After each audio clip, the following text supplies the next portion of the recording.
Hey everyone, in this video we'll learn all about factorials. It's a very important operation in math. So a factorial is expressed with this exclamation mark. This exclamation mark right here in math is called a factorial, and it is applied to numbers. So let's say we wanted to find 4 factorial. So you write it as 4 exclamation mark, and this is read as 4 factorial. 4 factorial. Now, what does 4 factorial mean, and how do we actually determine what it is? So all 4 factorial is, this is just 4 times 3 times 2 times 1. So what's 4 times 3 times 2 times 1? If you take it step by step, 4 times 3 is 12, 12 times 2 is 24, 24 times 1 is 24. So 4 factorial is 24. That's how we find 4 factorial. It's 24. So let's just one more example, 5 factorial. This is just 5 times 4 times 3 times 2 times 1. So taking it step by step, 5 times 4 is 20. 20 times 3 is 60. 60 times 2 is 120. 120 times 1 is 120. So 5 factorial is 120. So in other words, n factorial, just any number, it is just n times the number before it, n minus 1, times the number before that, n minus 2, all the way to 1. So every whole number before it until 1. So any number, so 10 factorial, for example, it would just be 10 times the number before it, which is 9, times the number before it, which is 8, times 7, times 6, times 5, every number before 10 until 1, until you get to 2 times 1. That's what a factorial is. Now, an important thing to understand with factorials is by understanding factorials this way, n factorial is n times n minus 1 times n minus 2 times n minus 3, so on. That also means that n factorial can also be broken up as n times n minus 1 factorial. This makes sense. So if you have 5 factorial, this is just 5 times 4 factorial. Because how do I get from, if we go back up here, how do I get from 4 factorial, so 4 factorial, to 5 factorial? All I did was multiply by 5.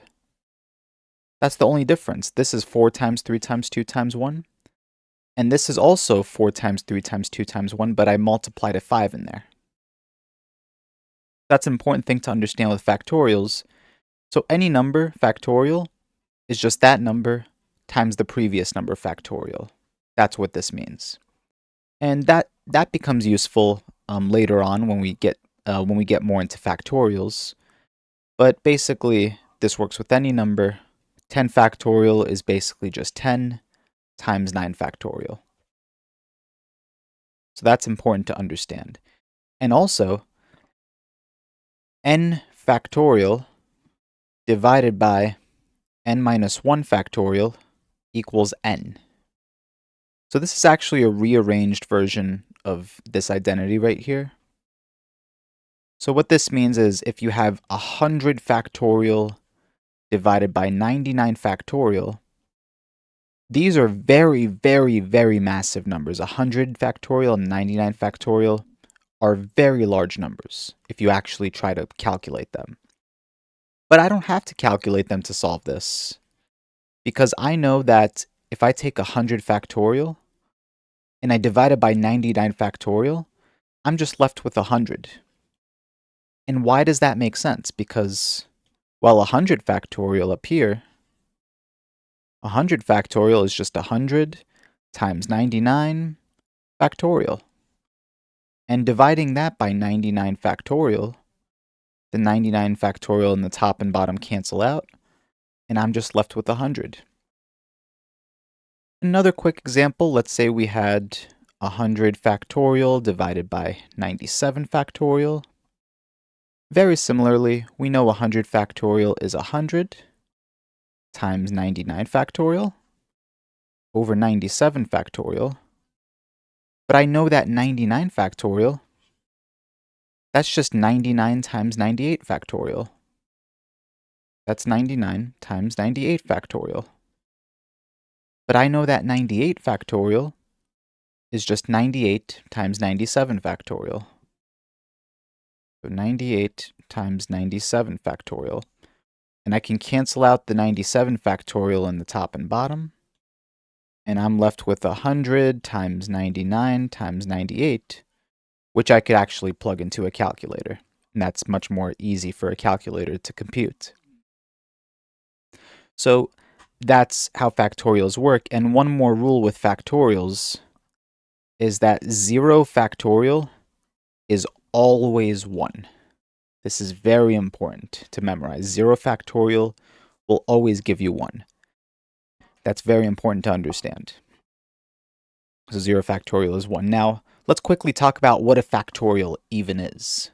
What is a factorial? Why is this useful?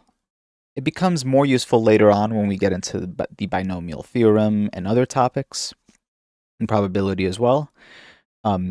But the reason why factorials are important is because they represent the number of ways you can arrange X amount of objects.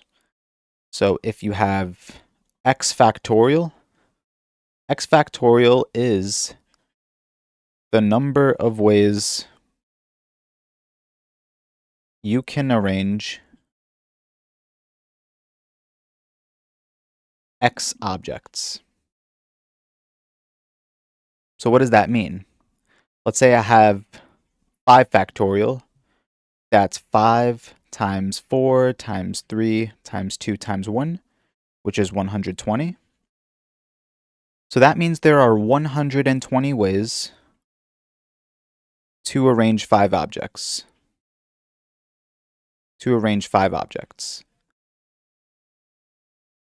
That's what a factorial means.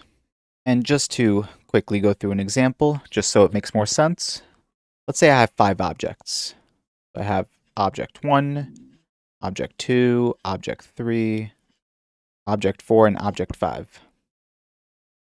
So how many different ways can I arrange these objects?